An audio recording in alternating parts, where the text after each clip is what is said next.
Notre rôle maintenant, c'est détecter notre lumière et en profiter au maximum. Et quand on a un plaisir ou un désir, la porte s'ouvre encore plus grande. Vous comprenez c'est quoi la lumière? Lumière, amour. C'est pas important qui tu es, où tu es, comment tu es. Dieu t'aime.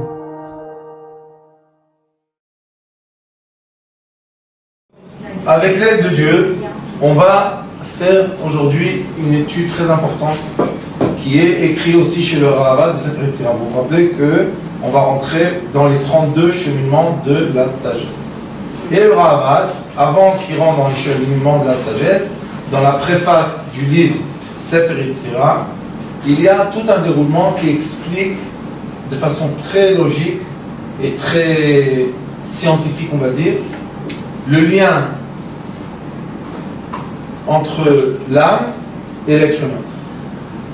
C'est très important de savoir et de comprendre que tout ce qu'on pense, tout ce qu'on ressent, tout ce qu'on fait, c'est pas quelque chose qui est par hasard. L'être humain n'est pas une machine qui ne sait pas ce qui se passe avec lui. On est très juste et très pointu, et même quand on fait des erreurs, les erreurs sont réfléchies. Je vais vous donner un exemple, oui. Ceux qui ont eu la chance dans la vie d'être Dayan, vous savez, être juge dans un tribunal ou dans un travail, ça fait rien. Ce qui est très difficile chez un juge, c'est que les deux côtés se justifient.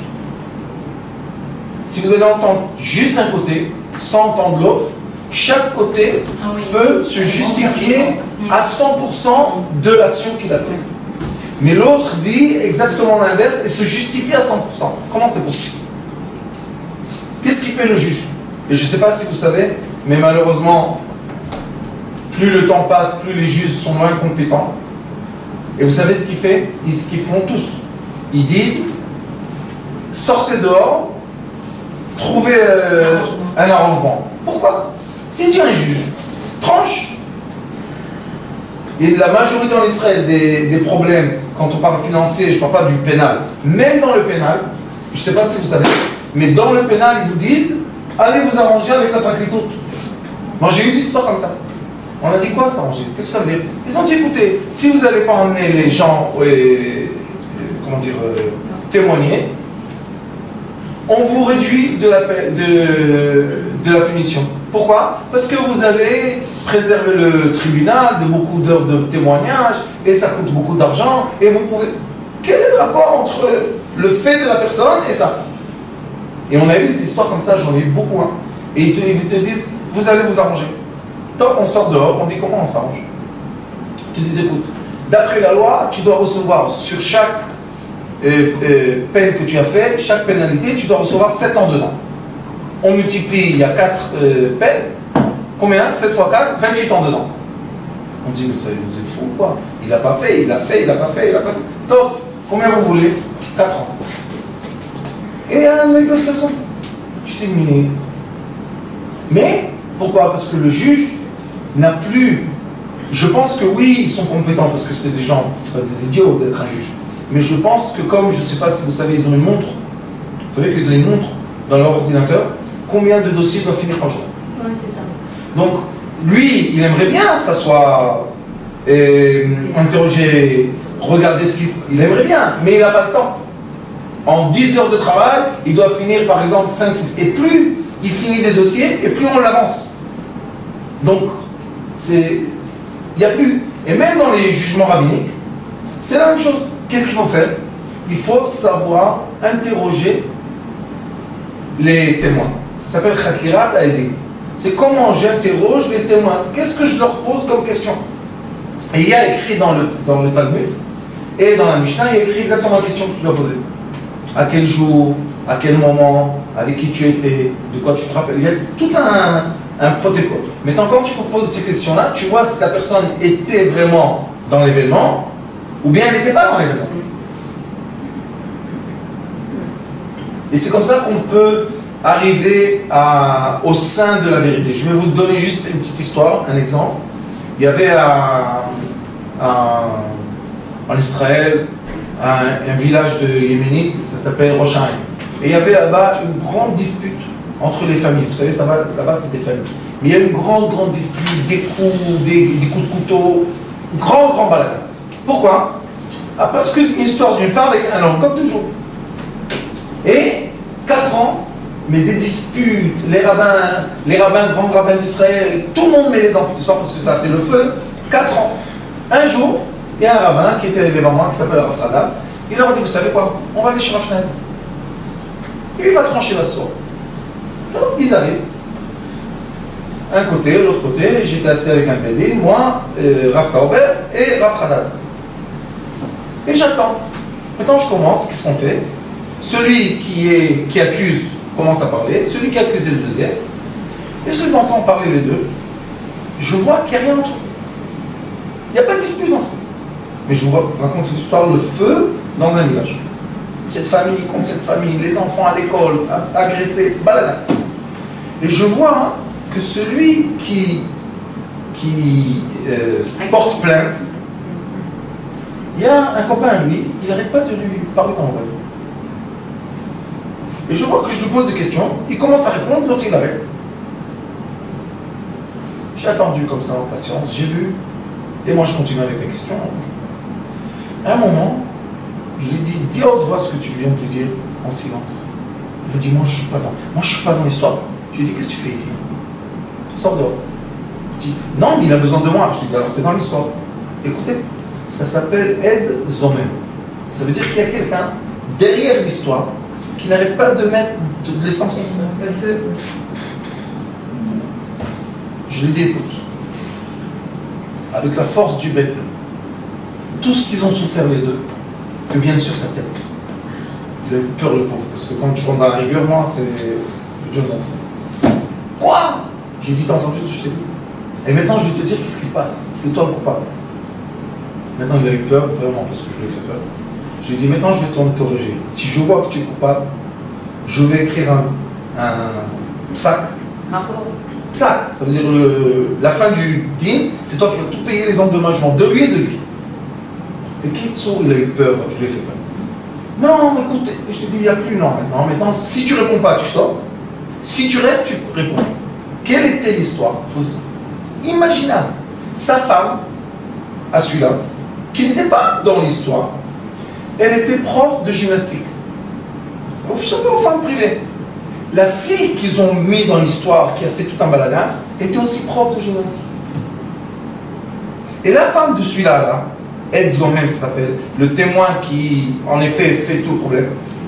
La femme, à lui, était jalouse de l'autre, parce qu'elle réussit. C'est une vraie histoire, moi j'étais le père. Je lui ai dit, t'as pas honte. Regarde ce que tu as fait pendant des années. C'est pas moi, ma femme. Elle a commencé à pleurer. J'ai dit, écoute, moi j'ai pas de pitié de toi. J'ai pas pitié de toi. Maintenant tu vas payer 20 000 à lui et 20 000 à lui. Mais non, j'ai dit, ça c'est le psaque final. Lui il n'est pas fautif et lui il n'est pas fautif, c'est toi le fautif. Le Rav Radal, il était choqué. Il m'a dit, Rav, comment t'es arrivé à ça? J'ai dit, il y a écrit comment faire les interrogatoires. C'est pas une invention que moi j'ai inventée. Maintenant, pourquoi on fait l'interrogatoire? Pour en revenir à ce qu'on va faire aujourd'hui au cours. Parce que l'être humain est seulement un appareil qui exprime quelque chose de spirituel. Nous, les êtres humains, par nos 5 sens, et après par le système musculaire et le système osseux, on exprime quelque chose. Ce n'est pas nous qui inventons la chose. Il faut bien comprendre ça. Même quand quelqu'un est malade, c'est parce que maintenant il est dans une sphère qui le fait malade. Enlevez-le de la sphère, il ne sera plus malade. Et combien de gens leur disent, quitte cette maison, ça ne te fait pas du bien. Mais comment? Je l'ai acheté, quitte la maison. Tu veux mourir? Ouais. Celui qui est avant toi, il n'est pas malade dans cette maison? Ah oui, oui, oui. Je dis alors, tu veux toi aussi? Sors. Et des fois, les gens, ils ont le cerveau de dire, j'écoute, ils sortent, la maladie, elle a disparu. Ça veut dire, on va voir ici dans les paroles du Varaval, il explique de façon, vous savez, moi j'aime quand c'est bien écrit et scientifiquement. J'aime pas les histoires, tu sais, peut-être il a crié, il a... J'aime pas ça. Donc, quand on comprend ça, on voit que la personne peut être influencée de 2 forces. ou la force positive, ou la force négative. C'est tout. Il y a des moments dans la vie, et il faut accepter ça. Comme a dit David Amelech dans un psaume, Gam ki elech begeit tzalmavet. Il y a des moments dans la vie que je marche dans le tunnel obscur. C'est normal.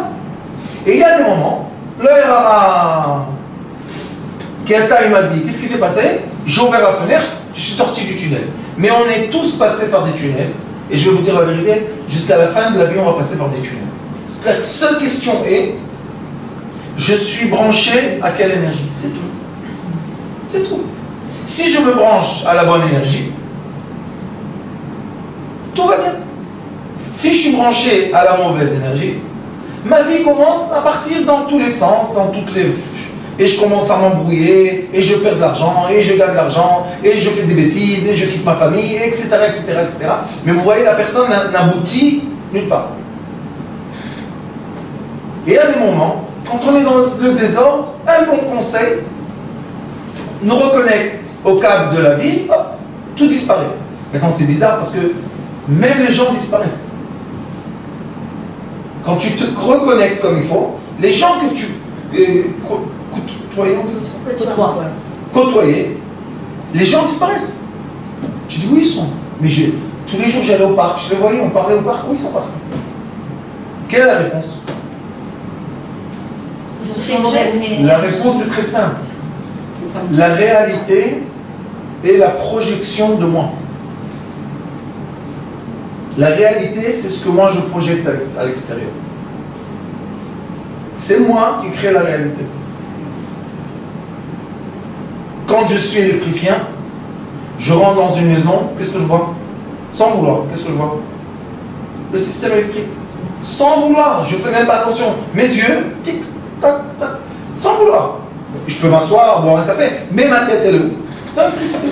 Si je suis plombé, je vais tout de suite aller au robinet. Pourquoi? Je ne sais pas, toucher Et on va dire, ah, tu sais, tu as un stima, tu as ça, tu as ça. Et si je suis menuisier, je vais regarder les meubles. C'est normal.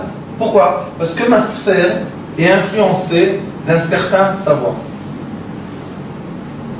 Ça, c'était la préface des choses. Il faut comprendre que nous sommes tout le temps influencés. Et ce qu'on doit choisir dans la vie, c'est la source des influences, qui s'appelle aussi en Kabbalah la source des sagesses ou la source, malheureusement, des mauvaises choses.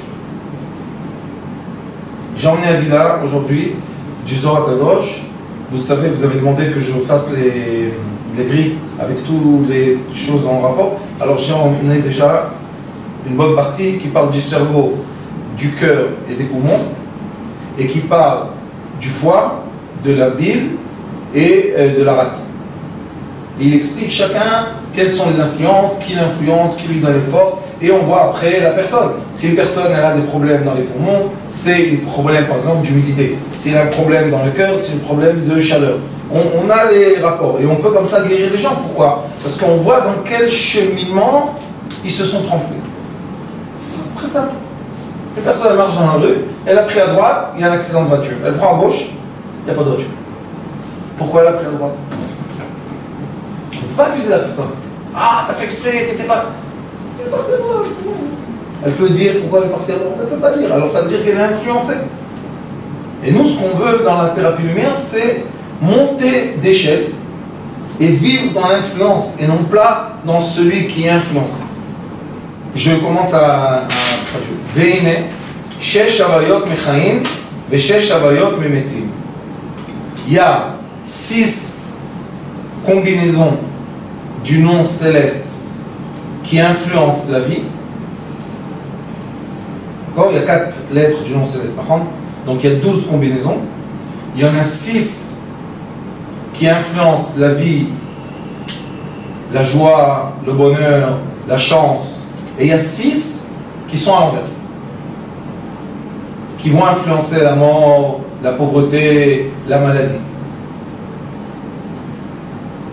Donc déjà, on a une chose qui est très importante, qu'on comprend que nous sommes influencés par des forces célestes. Et c'est pour ça que le jugement, en majorité, n'est pas l'outil d'aider les gens. Parce que quand je juge, j'enfonce la personne dans son problème. Puisqu'elle n'est pas jugeable. Donnez-lui d'autres conditions, elle va se comporter d'une autre façon. On est tous d'accord? Un enfant, quand il fait une bêtise, il a peur. Pourquoi tu as peur? Tu as fait la bêtise. Sois content que tu as fait la bêtise. Non, il a peur. Pourquoi il a peur? Parce qu'il raisonne d'un coup qu'il a fait une bêtise. Maintenant, il a peur de ce qu'il a fait. Mais s'il a fait parce que lui, c'est un méchant, il aurait eu peur? Il aurait dit, moi, je fais des bêtises, je fais ce que je veux, je fais ça comme ça. Mais qu'est-ce qu'on dit? Ça, c'est l'insolence. Pourquoi tu dis insolent? Au moins, lui, il avoue qu'il a fait une bêtise et il n'a pas peur de ça. Alors pourquoi tu l'appelles maintenant insolent? Tout est dans le jugement. Mais si on veut sortir une personne de cette influence, vous voyez qu'elle est divine, ce sont des noms divins, je suis obligé d'utiliser l'outil qui s'appelle la miséricorde et l'amour. Il n'y a pas d'autre outil. Et on a vu que tous ceux qui ont choisi la rigueur en outil d'éducation, à la fin, une génération, deux générations, ça explose, ça ne marche plus. Il dit, il y a 6, en parallèle, hein, il y a 6 noms célestes qui sont les noms de la royauté.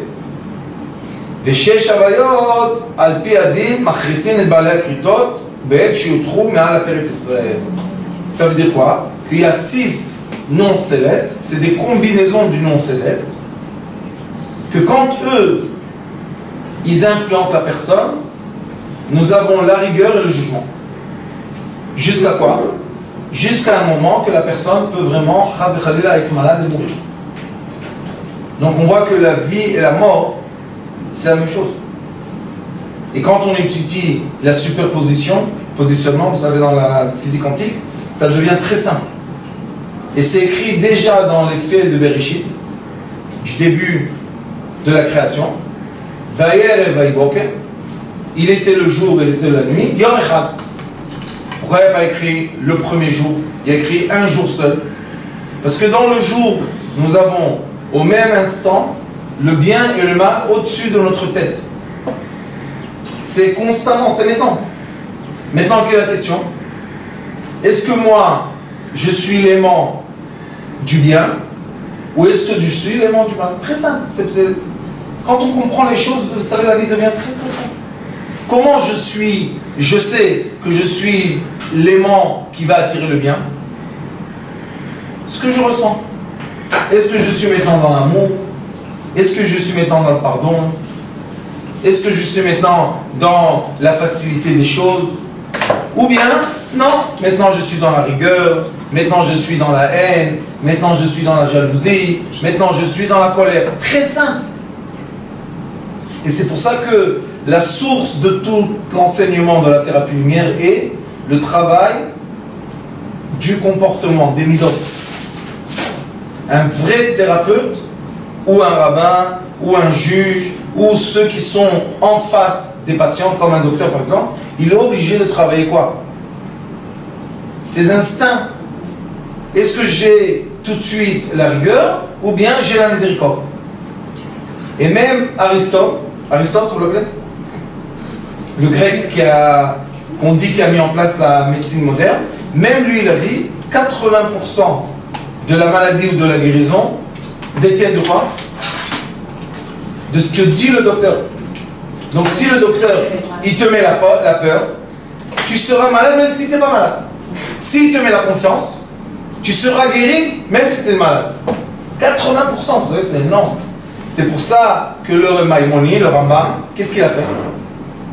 Comme ça, les docteurs d'avant, les philosophes d'avant, ils disent, le Maïmonide, ce qu'il a fait, c'est qu'il a mis en place une thérapie qui est le lien qu'on ne peut pas séparer entre mon esprit et mon corps. Et tout le monde aujourd'hui utilise ça et on dit Nefesh Bria Bekouf Bari. Aujourd'hui, c'est devenu, même un enfant, il sait le dire. Et quand ton âme est bien, ton corps est bien. Mais lui, à son époque, ça n'existait pas. Il y avait ou la médecine du corps, ou la médecine de l'âme. Et lui, il a réussi à expliquer de façon logique et scientifique qu'ils sont liés les uns avec les autres. Il dit ici, c'est quoi Tmoura? C'est Tmoura, c'est ce qu'il y a en échange. Si maintenant je suis malade, la compensation est d'être guéri. Si je suis pauvre, la compensation est d'être riche. D'accord? Et à l'envers. Les bonnes choses deviennent des mauvaises. Mais ça, il faut comprendre, c'est la superpositionnement. Ça veut dire que ça se passe au même instant. Si quelqu'un a perdu de l'argent, mon Richem Zatzal disait toujours, celui qui a perdu aura la force de gagner. Alors toujours je lui disais, mon Richem, pourquoi perdre? On gagne, c'est tout. Il m'a dit, pour vraiment tenir de l'argent, il faut savoir le perdre. Et nous, on se dit logiquement, c'est insensé. Ça veut dire quoi? Gagner, perdre pour gagner? Il m'a dit, c'est pas perdre pour gagner. Il m'a dit, quand tu perds, tu te renforces. Et quand tu gagnes après, tu peux tenir. Le problème de la majorité des gens, c'est pas gagner l'argent, c'est tenir l'argent. C'est le tenir chez soi et pas gagner et tout perdre. Et ça, on voit beaucoup dans les affaires. Les gens montent en météore, ils deviennent super riches et d'un coup, ils n'ont plus rien du tout. Qu'est-ce qui s'est passé? Le problème n'est pas l'affaire. Le problème n'est pas est-ce qu'ils ont bien travaillé ou pas. Non. Le problème, c'est comment ils se sont connectés. Et la majorité du temps, malheureusement, on se connecte premièrement au mauvais, je vais vous expliquer pourquoi, et après au bien. Parce que l'énergie négative contourne l'être, et seulement après l'énergie positive contourne l'énergie négative. Donc l'instinct humain est toujours négatif si on n'est pas cultivé. Mais quand on étudie, on arrive à faire un pont vers l'énergie positive malgré que l'énergie négative me contourne, malgré.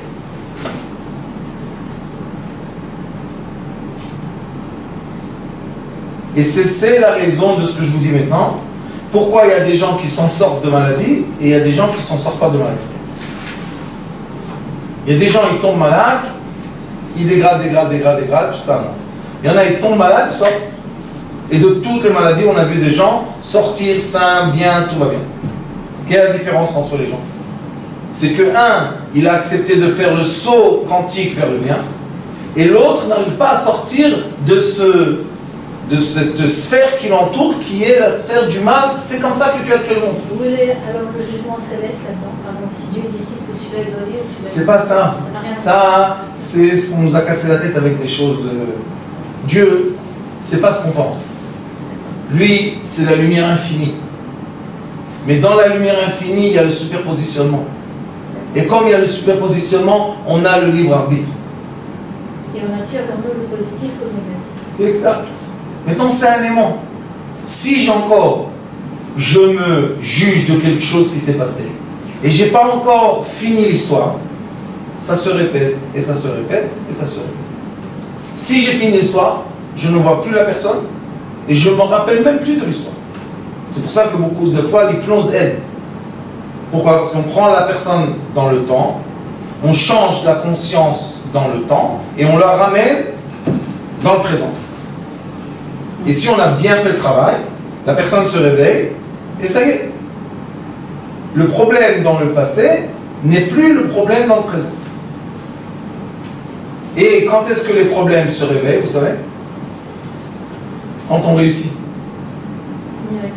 Quand on réussit, quand tout devient bien, quand tout se met en place, tac, il y a le petit démon qui se réveille, il te dit, hé toi, viens un instant, qu'est-ce qu'il y a? Tu te rappelles pas, à 12 ans, qu'est-ce qu'on nous a fait? On a souffert, on a... Et la personne commence maintenant à rentrer dans un film, du cycle négatif. Mais tu étais dans les biens, qu'est-ce que tu fais maintenant ici?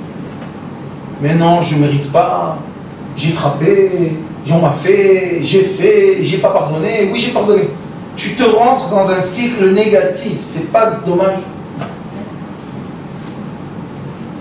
C'est pour ça que le pardon est une partie indispensable de la guérison de l'être humain. Et quand malheureusement on vit dans une société qui juge et qui ne pardonne pas, c'est pour ça que quand on construit un hôpital, après 2 mois, il est rempli de malades. Vous savez qu'une fois, à Bellinson, ils ont construit le premier grand immeuble, ça s'appelle Binyan Chacha. C'est un grand promoteur qui a donné l'argent. Ils ont fait toute une soirée, ils ont invité les ministres, tout. C'était le premier grand. Il est monté parler. Vous savez qu'est-ce qu'il leur a dit? J'espère et je prie Dieu que ce que j'ai donné sera vide, qu'il n'y aurait jamais personne, que ça sera un endroit désert. Et ils ont commencé à avoir la rama. Ils ont dit, qu'est-ce qu'on a fait de pas bien? Il n'est pas content. Il leur a dit, j'espère qu'il y aura de la poussière, que jamais personne n'y rentre. Eux, ils pensaient qu'il n'était pas content de la construction, des chambres et tout. Alors après, ils lui ont dit, mais monsieur Chacha, pourquoi? Il leur a dit, vous ne comprenez pas. On construit des hôpitaux, ça se remplit. On ne veut pas que ça se remplisse. Il leur a dit, moi je suis prêt à donner encore un immeuble, mais qu'il soit vide. Il y a quelque chose d'intelligent dans ce qu'il a dit. Mais eux, ils n'étaient pas d'accord. Tout de suite, ça s'est rempli. Là, l'hôpital, il n'y a plus de chambres, tu n'as pas de place, ils te mettent dans les couloirs. Pourquoi? Ça veut dire que l'hôpital emmène la maladie. Alors il dit, Azay taper kachomer tit, chotam tavnita, asher ledomem ledomem, asher lachai lachai, asher latzomeach latzomeach, asher למדבר למדבר. ומתייצבים לעמוד בתוך מלבושם המזוהם והמתונף, כמאן דאמר, תתהפך כחומר חותם ויתייצבו כמו לבוש. Je traduis. Les énergies, qu'on appelle aussi les anges ou les démons, se transforment d'après leur rôle qu'ils doivent accomplir dans ce monde physique, ou en solide, ou en liquide, ou en gaz, ou on reste en lumière, ou en minéraux, végétaux, animal, être. Magnifique. Encore une fois, j'explique. Les lumières, on a parlé de lumière, maintenant je vous ai dit, il y a les influences sur l'être humain. Il dit que ces influences-là, qui sont des anges ou des démons, obligatoirement vont se concrétiser dans le monde mesurable qui est ou le solide, liquide, gaz, lumière, ou en parallèle, il y a les minéraux, végétaux, animal, être. Donc, les énergies célestes se concrétisent à la matière. Baruch Hashem, merci mon Dieu. Et aujourd'hui, plus la physique avance dans la recherche, dans les appareils qui sont très, très perfectionnés, et tout doucement, qu'est-ce qu'ils voient? Ils voient qu'en effet, il y a 100 fins de lumière qui tout le temps nous influencent. Une partie de ces lumières reste en lumière, mais qu'on peut concrétiser comme l'électricité. Une partie de ces lumières vont devenir du gaz. Une partie vont devenir du liquide, une partie vont devenir du solide. En parallèle, une partie ont le rôle de nourrir les minéraux, une partie ont le rôle de nourrir les végétaux, une partie ont le rôle de nourrir les animaux, et une partie ont le rôle de nourrir l'être humain. Je m'excuse que je n'ai pas traduit ça en français, mais ça, regardez, c'est un livre qu'on a écrit avec plusieurs docteurs. Chacun a donné son point de vue très juste. Je leur ai dit, n'essayez pas d'écrire ce que vous ne savez pas, ça ne sert à rien. On va tous ensemble montrer quoi? La continuité infinie de la lumière. Et la continuité infinie de la lumière permet à l'être humain de visionner ce monde avec amour. Parce que si je dis que malheureusement il y a une erreur, ou bien je dis ça ne devait pas passer, ou bien je dis quel malheur, ou bien je dis oi oi oi oi oi, ou je suis mécontent, si ça se passe comme ça, cela veut dire que je suis contre la continuité infinie. Je suis à l'opposé de la continuité infinie. Et si je suis à l'opposé d'une énergie, qu'est-ce qui se passe? Je souffre. J'ai une résistance. Et plus j'ai une résistance au flou de la vie, et plus je suis malade, plus je suis pauvre, plus j'ai des problèmes, moins je peux être avec des autres, j'ai moins d'amis, j'ai moins de relations avec des gens. Pourquoi? Parce que je suis à l'opposé de la vie. Vous savez, les adolescents, vous connaissez l'adolescence? Tu leur dis noir ou blanc, ils sont à l'opposé. Tu dis, si tu veux une jupe? Non. Ok, tu veux un pantalon? Non, je veux une jupe.